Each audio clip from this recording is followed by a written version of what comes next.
यथार्थ मोक्ष।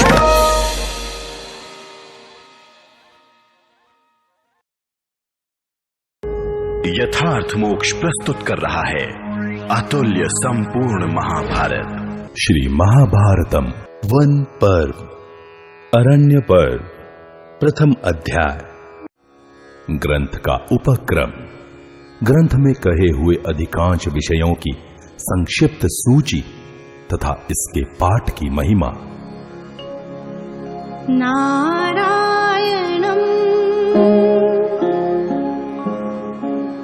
नमस्कृत्य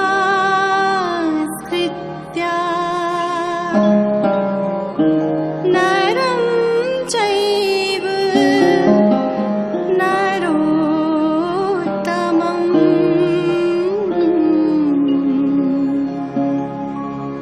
देवीं सरस्वतीं व्यासं ततो जयमुदीरये। बदरिकाश्रम निवासी प्रसिद्ध ऋषि श्री नारायण तथा श्री नर, अंतर्यामी नारायण स्वरूप भगवान श्री कृष्ण, उनके नित्य सखा नर स्वरूप नरश्रेष्ठ अर्जुन, उनकी लीला प्रकट करने वाली भगवती सरस्वती और उसके वक्ता महर्षि वेद व्यास को नमस्कार कर आसुरी संपत्तियों का नाश करके अंतःकरण पर दैवी संपत्तियों को विजय प्राप्त कराने वाले जय महाभारत एवं अन्य इतिहास पुराण आदि का पाठ करना चाहिए। ओम नमो भगवते वासुदेवाय।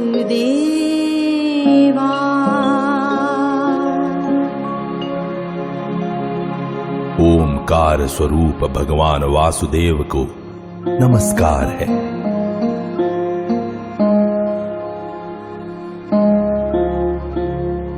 ओमकार स्वरूप भगवान पितामह को नमस्कार है। ओम नमः पितामहाय।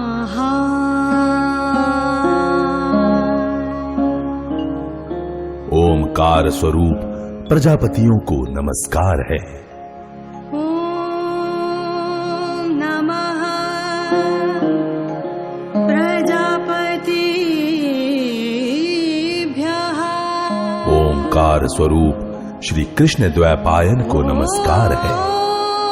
ओम नमः कृष्णद्वैपायनाय।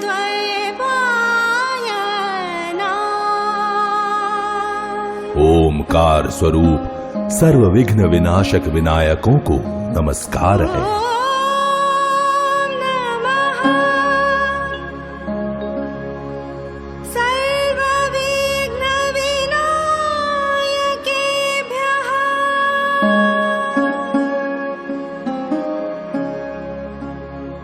पांडवों का वनगमन, पूर्ववासियों द्वारा उनका अनुगमन और युधिष्ठिर के अनुरोध करने पर उनमें से बहुतों का लौटना तथा पांडवों का प्रमाण कोटि तीर्थ में रात्रिवास। जन्मेजय ने पूछा, विप्रवर, मंत्रियों सहित धृतराष्ट्र के दुरात्मा पुत्रों ने जब इस प्रकार कपट पूर्वक कुंती कुमारों को जुए में हराकर कुपित कर दिया और घोर वैर की नींव डालते हुए उन्हें अत्यंत कठोर बातें सुनाई, तब मेरे पूर्व पितामह युधिष्ठिर आदि कुरुवंशियों ने क्या किया तथा जो सहसा ऐश्वर्य से वंचित हो जाने के कारण महान दुख में पड़ गए थे, उन इंद्र के तुल्य तेजस्वी पांडवों ने वन में किस प्रकार विचरण किया। उस भारी संकट में पड़े हुए पांडवों के साथ वन में कौन कौन गए थे, वन में वे किस प्रकार आचार व्यवहार से रहते थे, क्या खाते थे और उन महात्माओं का निवास स्थान कहां था। महामुने, ब्राह्मण श्रेष्ठ, शत्रुओं का संहार करने वाले उन शूरवीर महारथियों के 12 वर्ष वन में किस प्रकार बीते। तपोधन, संसार की समस्त सुंदरियों में श्रेष्ठ, पतिव्रता एवं सदा सत्य बोलने वाली वह महाभागा राजकुमारी द्रौपदी, जो दुख भोगने के योग्य कदापि नहीं थी, वनवास के भयंकर कष्ट को कैसे सह सकी, यह सब मुझे विस्तार पूर्वक बतलाइए। ब्राह्मण, मैं आपके द्वारा कहे जाते हुए महान पराक्रम और तेज से संपन्न पांडवों के चरित्र को सुनना चाहता हूं। इसके लिए मेरे मन में अत्यंत कौतूहल हो रहा है। वैशंपायन जी ने कहा, राजन, इस प्रकार मंत्रियों सहित दुरात्मा धृतराष्ट्र पुत्रों द्वारा जुए में पराजित करके क्रुद्ध किए हुए कुंती कुमार हस्तिनापुर से बाहर निकले। वर्धमानपुर की दिशा में स्थित नगर द्वार से निकलकर शस्त्रधारी पांडवों ने द्रौपदी के साथ उत्तराभिमुख होकर यात्रा आरंभ की। इंद्रसेन आदि 14 से अधिक सेवक सारी स्त्रियों को शीघ्रगामी रथों पर बिठाकर उनके पीछे पीछे चले। पांडव वन की ओर गए हैं, यह जानकर हस्तिनापुर के निवासी शोक से पीड़ित हो बिना किसी भय के भीष्म, विदुर, द्रोण और कृपाचार्य की बारंबार निंदा करते हुए एक दूसरे से मिलकर इस प्रकार कहने लगे। पुरवासी बोले, अहो, हमारा यह समस्त कुल, हम तथा हमारे घर द्वार अब सुरक्षित नहीं है, क्योंकि यहाँ पापात्मा दुर्योधन सुबल पुत्र शकुनी से पालित हो कर्ण और दुशासन की सम्मति से इस राज्य का शासन करना चाहता है। जहां पापियों की ही सहायता से यह पापाचारी राज्य करना चाहता है, वहां हम लोगों के कुल, आचार, धर्म और अर्थ भी नहीं रह सकते, फिर सुख तो रह ही कैसे सकता है। दुर्योधन गुरुजनों से द्वेष रखने वाला है, उसने सदाचार और पांडवों जैसे सुहृदों को त्याग दिया है। वह अर्थलोलुप, अभिमानी, नीच और स्वभावतः ही निष्ठुर है। जहां दुर्योधन राजा है, वहां की यह सारी पृथ्वी नहीं के बराबर है। अतः यही ठीक होगा कि हम सब लोग वहीं चले जहां पांडव जा रहे हैं। पांडवगण दयालु, महात्मा, जितेंद्रिय, शत्रु विजयी, लज्जाशील, यशस्वी, धर्मात्मा तथा सदाचार परायण हैं। वैशंपायन जी कहते हैं, ऐसा कहकर वे पुरवासी पांडवों के पास गए और उन कुंती कुमारों तथा माद्री पुत्रों से मिलकर वे सब के सब हाथ जोड़कर इस प्रकार बोले, पांडवों, आप लोगों का कल्याण हो। हम आपके वियोग से बहुत दुखी हैं। आप लोग हमें छोड़कर कहां जा रहे हैं? आप जहां जाएंगे वहीं हम भी आपके साथ चलेंगे। निर्दयी शत्रुओं ने आपको अधर्म पूर्वक जुए में हराया है, यह सुनकर हम सब लोग अत्यंत उद्विग्न हो उठे हैं। आप लोग हमारा त्याग न करें, क्योंकि हम आपके सेवक हैं, प्रेमी हैं, सुहृद हैं और सदा आपके प्रिय एवं हित में संलग्न रहने वाले हैं। आपके बिना इस दुष्ट राजा के राज्य में रहकर हम नष्ट होना नहीं चाहते। नरश्रेष्ठ पांडवों, शुभ और अशुभ आश्रय में रहने पर वहां का संसर्ग मनुष्य में जैसे गुण दोषों की सृष्टि करता है, उनका हम वर्णन करते हैं, सुनिए। जैसे फूलों के संसर्ग में रहने पर उनकी सुगंध वस्त्र, जल, तिल और भूमि को भी सुवासित कर देती है, उसी प्रकार संसर्ग जनित गुण भी अपना प्रभाव डालते हैं। मूढ़ मनुष्यों से मिलना जुलना मोहजाल की उत्पत्ति का कारण होता है। इसी प्रकार साधु महात्माओं का संग प्रतिदिन धर्म की प्राप्ति कराने वाला है। इसलिए विद्वानों, वृद्ध पुरुषों तथा उत्तम स्वभाव वाले शांति परायण तपस्वी सत्पुरुषों का संग करना चाहिए। जिन पुरुषों के विद्या, जाति और कर्म ये तीनों उज्ज्वल हों, उनका सेवन करना चाहिए, क्योंकि उन महापुरुषों के साथ बैठना शास्त्रों के स्वाध्याय से भी बढ़कर है। हम लोग अग्निहोत्र आदि शुभ कर्मों का अनुष्ठान नहीं करते, तो भी पुण्यात्मा साधु पुरुषों के समुदाय में रहने से हमें पुण्य की ही प्राप्ति होगी। इसी प्रकार पापी जनों के सेवन से हम पाप के ही भागी होंगे। दुष्ट मनुष्यों के दर्शन, स्पर्श, उनके साथ वार्तालाप अथवा उठने बैठने से धार्मिक आचारों की हानि होती है। इसलिए वैसे मनुष्यों को कभी सिद्धि नहीं प्राप्त होती। नीच पुरुषों का साथ करने से मनुष्यों की बुद्धि नष्ट होती है। मध्यम श्रेणी के मनुष्य का साथ करने से मध्यम होती है और उत्तम पुरुषों का संग करने से उत्तरोत्तर श्रेष्ठ होती है।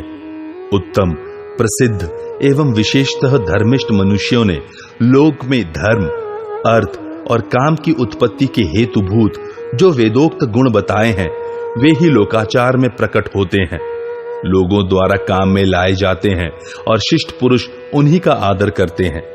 वे सभी सद्गुण पृथक पृथक और एक साथ आप लोगों में विद्यमान हैं। अतः हम लोग कल्याण की इच्छा से आप जैसे गुणवान पुरुषों के बीच में रहना चाहते हैं। युधिष्ठिर ने कहा, हम लोग धन्य हैं, क्योंकि ब्राह्मण आदि प्रजा वर्ग के लोग हमारे प्रति स्नेह और करुणा के पाश में बंधकर जो गुण हमारे अंदर नहीं है, उन गुणों को भी हम में बतला रहे हैं। भाइयों सहित मैं आप सब लोगों से कुछ निवेदन करता हूं। आप लोग हम पर स्नेह और कृपा करके उसके पालन से मुख न मोड़े। हमारे पितामह भीष्म, राजा धृतराष्ट्र, विदुर जी, मेरी माता तथा प्राय अन्य सगे संबंधी भी हस्तिनापुर में ही हैं। वे सब लोग आप लोगों के साथ ही शोक और संताप से व्याकुल हैं। अतः आप लोग हमारे हित की इच्छा रखकर उन सब का यत्न पूर्वक पालन करें। अच्छा, अब लौट जाइए। आप लोग बहुत दूर चले आए हैं। मैं अपनी शपथ दिलाकर अनुरोध करता हूं कि आप लोग मेरे साथ न चलें। मेरे स्वजन आपके पास धरोहर के रूप में हैं। उनके प्रति आप लोगों के हृदय में स्नेह भाव रहना चाहिए। मेरे हृदय में स्थित सब कार्यों में यही कार्य सबसे उत्तम है। आपके द्वारा इसके किए जाने पर मुझे महान संतोष प्राप्त होगा और इसी से मेरा सत्कार भी हो जाएगा। वैशंपायन जी कहते हैं, जन्मेजय, धर्मराज के द्वारा इस प्रकार विनय पूर्वक अनुरोध किए जाने पर उन समस्त प्रजाओं ने हा महाराज ऐसा कहकर एक ही साथ भयंकर आर्तनाद किया। कुंती पुत्र युधिष्ठिर के गुणों का स्मरण करके प्रजा वर्ग के लोग दुख से पीड़ित और अत्यंत आतुर हो गए। उनकी पांडवों के साथ जाने की इच्छा पूर्ण नहीं हो सकी। वे केवल उनसे मिलकर लौट आए। पूर्ववासियों के लौट जाने पर पांडव गण रथों पर बैठकर गंगा जी के किनारे प्रमाण कोटि नामक महान वट के समीप आए। संध्या होते होते उस वट के निकट पहुंचकर शूरवीर पांडवों ने पवित्र जल का स्पर्श करके वह रात वहीं व्यतीत की। दुख से पीड़ित हुए वे पांचों पांडु कुमार उस रात में केवल जल पीकर ही रह गए। कुछ ब्राह्मण लोग भी इन पांडवों के साथ स्नेहवश वहां तक चले आए थे। उनमें से कुछ साग्नि थे और कुछ निराग्नि। उन्होंने अपने शिष्यों तथा भाई बंधुओं को भी साथ ले लिया था।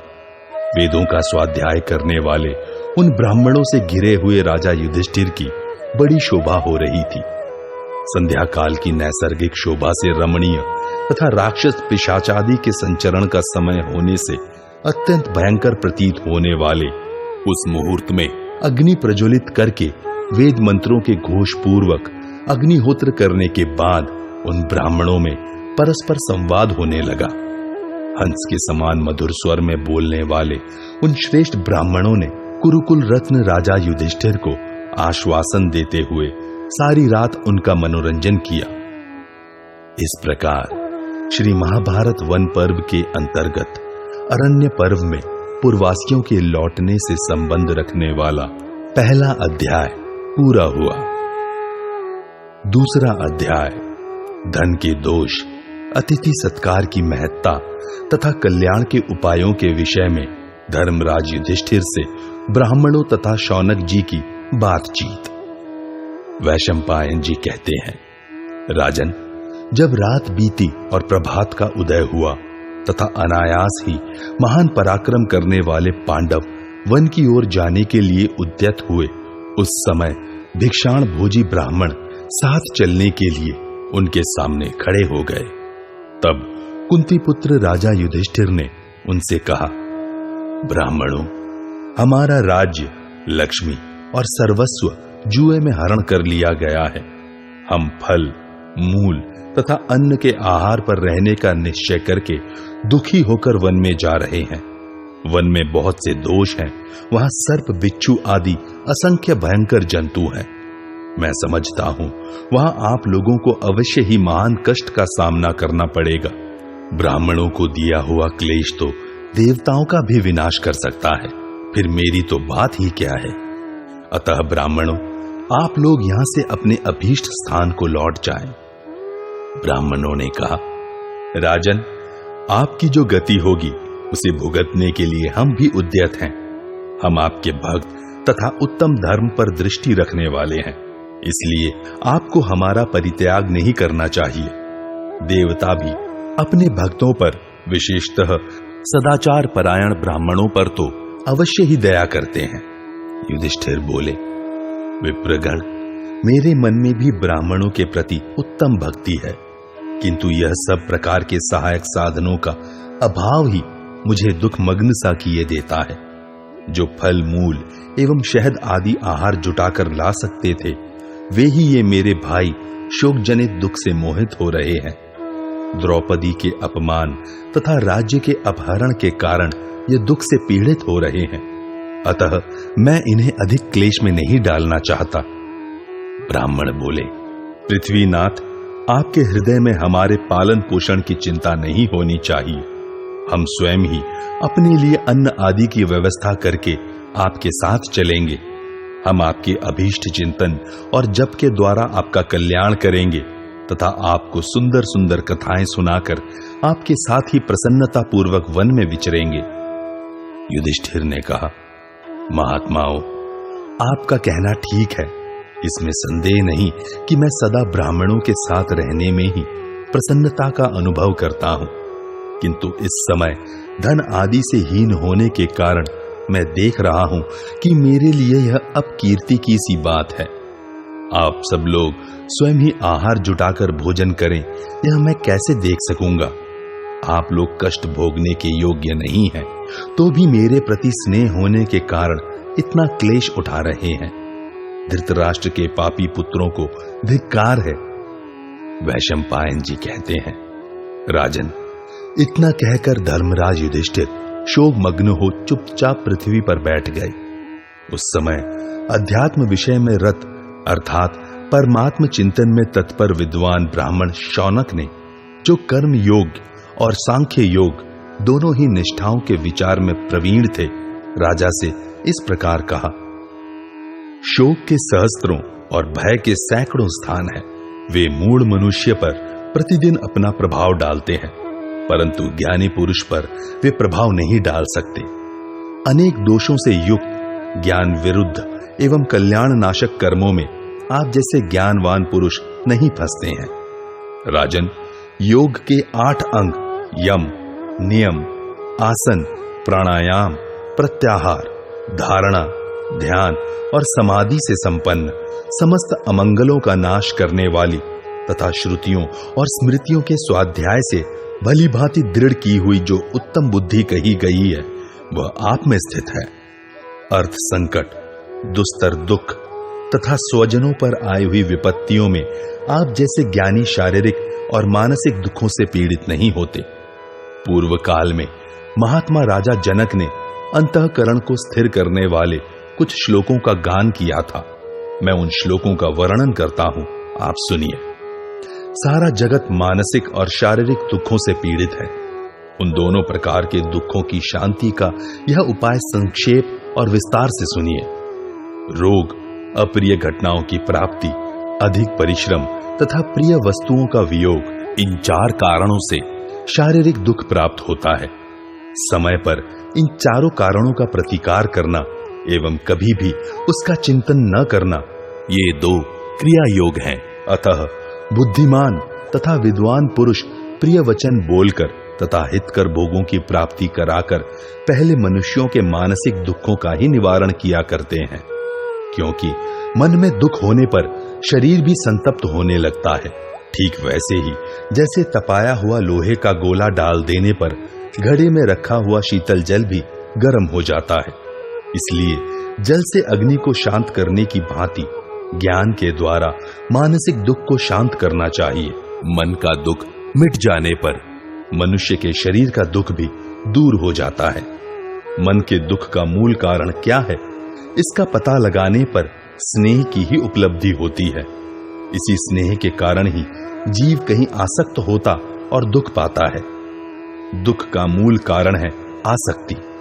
आसक्ति से ही भय होता है। शोक, हर्ष तथा क्लेश, इन सब की प्राप्ति भी आसक्ति के कारण ही होती है। आसक्ति से ही विषयों में भाव और अनुराग होते हैं। ये दोनों ही अमंगलकारी हैं। इनमें भी पहला अर्थात विषयों के प्रति भाव महान अनर्थ कारक माना गया है। जैसे खोखले में लगी हुई आग संपूर्ण वृक्ष को जड़ मूल सहित जलाकर भस्म कर देती है, उसी प्रकार विषयों के प्रति थोड़ी सी भी आसक्ति धर्म और अर्थ दोनों का नाश कर देती है। विषयों के प्राप्त न होने पर जो उनका त्याग करता है वह त्यागी नहीं है, अपितु जो विषयों के प्राप्त होने पर भी उनमें दोष देखकर उनका परित्याग करता है, वस्तुतः वही त्यागी है, वही वैराग्य को प्राप्त होता है। उसके मन में किसी के प्रति द्वेष भाव न होने के कारण वह निर्वैर तथा बंधन मुक्त होता है। इसलिए मित्रों तथा धनराशि को पाकर इनके प्रति स्नेह न करे, अपने शरीर से उत्पन्न हुई आसक्ति को ज्ञान से निवृत्त करे। जो ज्ञानी, योगयुक्त, शास्त्रज्ञ तथा मन को वश में रखने वाले हैं, उन पर आसक्ति का प्रभाव उसी प्रकार नहीं पड़ता जैसे कमल के पत्ते पर जल नहीं ठहरता। राग के वशीभूत हुए पुरुष को काम अपनी ओर आकृष्ट कर लेता है, फिर उसके मन में काम भोग की इच्छा जाग उठती है। तत्पश्चात तृष्णा बढ़ने लगती है। तृष्णा सबसे बढ़कर पापिष्ठ तथा नित्य उद्वेग करने वाली बताई गई है। उसके द्वारा प्राय अधर्म ही होता है। वह अत्यंत भयंकर पाप बंधन में डालने वाली है। खोटी बुद्धि वाले मनुष्यों के लिए जिसे त्यागना अत्यंत कठिन है, जो शरीर के जरा से जीर्ण हो जाने पर भी स्वयं जीर्ण नहीं होती तथा जिसे प्राणनाशक रोग बताया गया है, उस तृष्णा को जो त्याग देता है उसी को सुख मिलता है। यह तृष्णा यद्यपि मनुष्यों के शरीर के भीतर ही रहती है, तो भी इसका कहीं आदि अंत नहीं है। लोहे के पिंड की आग के समान यह तृष्णा प्राणियों का विनाश कर देती है। जैसे काष्ठ अपने से ही उत्पन्न हुई आग से जलकर भस्म हो जाता है, उसी प्रकार जिसका मन वश में नहीं है, वह मनुष्य अपने शरीर के साथ उत्पन्न हुए लोभ के द्वारा स्वयं नष्ट हो जाता है। धनवान मनुष्यों को राजा, जल, अग्नि, चोर तथा स्वजनों से भी सदा उसी प्रकार भय बना रहता है जैसे सब प्राणियों को मृत्यु से। जैसे मांस के टुकड़े को आकाश में पक्षी, पृथ्वी पर हिंसक जंतु तथा जल में मछलियां खा जाती हैं, उसी प्रकार धनवान पुरुष को सब लोग सर्वत्र नोचते रहते हैं। कितने ही मनुष्यों के लिए अर्थ ही अनर्थ का कारण बन जाता है, क्योंकि अर्थ द्वारा सिद्ध होने वाले श्रेय में आसक्त मनुष्य वास्तविक कल्याण को नहीं प्राप्त होता। इसलिए धन प्राप्ति के सभी उपाय मन में मोह बढ़ाने वाले हैं। कृपणता, घमंड, अभिमान, भय और उद्वेग, इन्हें विद्वानों ने देहधारियों के लिए धन जनित दुख माना है। धन के उपार्जन, संरक्षण तथा व्यय में मनुष्य महान दुख सहन करते हैं और धन के ही कारण एक दूसरे को मार डालते हैं। धन को त्यागने में भी महान दुख होता है और यदि उसकी रक्षा की जाए तो वह शत्रु का सा काम करता है। धन की प्राप्ति भी दुख से ही होती है, इसलिए उसका चिंतन न करें, क्योंकि धन की चिंता करना अपना नाश करना है। मूर्ख मनुष्य सदा असंतुष्ट रहते हैं और विद्वान पुरुष संतुष्ट। धन की प्यास कभी बुझती नहीं है, अतः संतोष ही परम सुख है। इसीलिए ज्ञानी जन संतोष को ही सबसे उत्तम समझते हैं। यौवन, रूप, जीवन, रत्नों का संग्रह, ऐश्वर्य तथा प्रियजनों का एकत्र निवास, ये सभी अनित्य हैं। अतः विद्वान पुरुष उनकी अभिलाषा न करें। इसलिए धन संग्रह का त्याग करें और उसके त्याग से जो क्लेश हो उसे धैर्य पूर्वक सह लें। जिनके पास धन का संग्रह है, ऐसा कोई भी मनुष्य उपद्रव रहित नहीं देखा जाता। अतः धर्मात्मा पुरुष उसी धन की प्रशंसा करते हैं जो दैवेच्छा से न्यायपूर्वक स्वतः प्राप्त हो गया हो। जो धर्म करने के लिए धनोपार्जन की इच्छा करता है, उसका धन की इच्छा न करना ही अच्छा है। कीचड़ लगाकर धोने की अपेक्षा मनुष्यों के लिए उसका स्पर्श न करना ही श्रेष्ठ है। युधिष्ठिर, इस प्रकार आपके लिए किसी भी वस्तु की अभिलाषा करनी उचित नहीं है। यदि आपको धर्म से ही प्रयोजन हो तो धन की इच्छा का सर्वथा त्याग कर दें।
यथार्थ मोक्ष।